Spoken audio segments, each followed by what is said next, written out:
as most of the men were, he loved to drink. He loved to drink.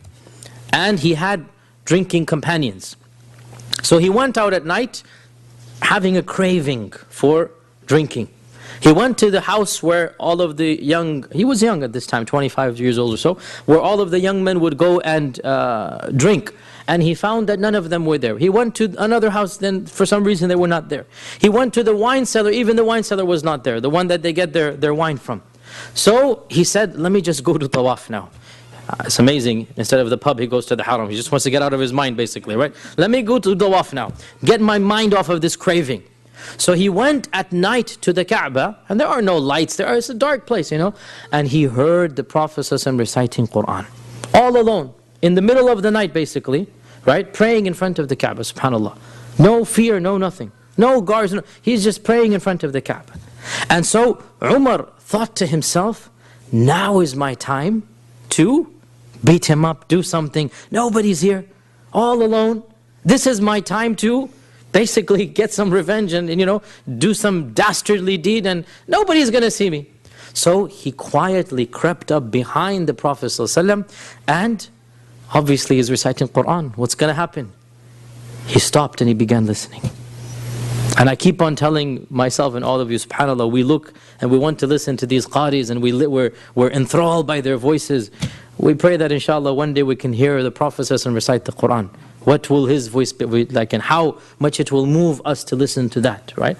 So Umar had never actually stood and listened to the Qur'an. I mean, they're all just busy hating to actually, and this is, people just want to hate. They don't want to listen.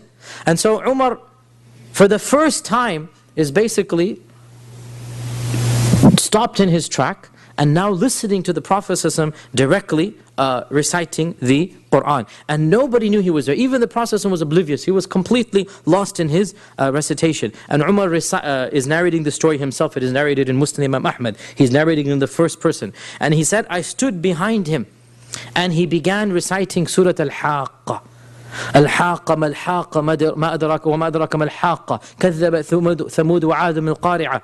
And he said, فَتَعَجَّبْتُ مِنْ تَأْلِيفِهِ. I was amazed at the rhythm, the sequence. And wallahi, as every surah, but especially these Meccan surahs, the Meccan surahs, they are just powerful. The Madani surahs are eloquent in a longer style way. But the Meccan surahs, you all know, the small verses, each one is like a upper right and upper left, one after the other. And so Umar said, فَتَعَجَّبْتُ مِنْ تَأْلِيفِهِ. I was just amazed at its composition. And while the Prophet is reciting, this is an amazing story, he began to think to himself, where is this coming from? So he said, هَذَا وَاللَّهِ قَوْلُ شَاعِرٍ. This is, wallahi, this must be the statement of a beautiful poet, just like the Quraysh are saying. And as soon as he thought of this, Surah Al-Haqqa says what? وَمَا هُوَ بِقَوْلِ شَاعِرٍ قَلِيلًا مَا تُؤْمِنُونَ. So then Umar says, okay, it must be a kahin. It must be a sorcerer. What is the next verse? وَلَا بِقَوْلِ كَاهِنٍ قَلِيلًا مَا تَذَكَّرُونَ. Right? So Umar says, where is this from then? What's the next verse? تَنزِيلُ مِنْ رَبِّ الْعَالَمِينَ. What if he's inventing it? وَلَوْ تَقَوَّلَ عَلَيْنَا بَعْضَ الْأَقَاوِيلِ لَأَخَذْنَاهُ بِالْيَمِينِ ثُمَّ لَقَطَعْنَا مِنْهُ الْوَتِينَ. Basically, it's a conversation that Allah is having with Umar ibn al-Khattab through the Prophet ﷺ, and the Prophet doesn't even know about it. Doesn't even know about it, because he's just reciting the Qur'an, and Umar is just thinking thoughts to himself, right? What if this is a poet? This cannot be the poet. You have no thinking. You're not thinking through. Well, what if it's a kahin? It's not a kahin, don't you see? Well, where is this from? It's from Allah Azza wa Jal. Tanzilu min Rabbil Alameen. What if he's inventing it? If he were to invent anything and ascribe it to us, we would hold him by the right hand and cut off his jugular vein. He would never dare ascribe anything to Allah subhanahu wa ta'ala. So basically every doubt Umar is thinking, Surah Al-Haqqa is responding back to at that very time, until he finished the whole surah. And Umar ibn al-Khattab said, that was the first time Islam entered my heart and took over it. He didn't accept yet, but that was the first time that he became a little bit sympathetic to Islam.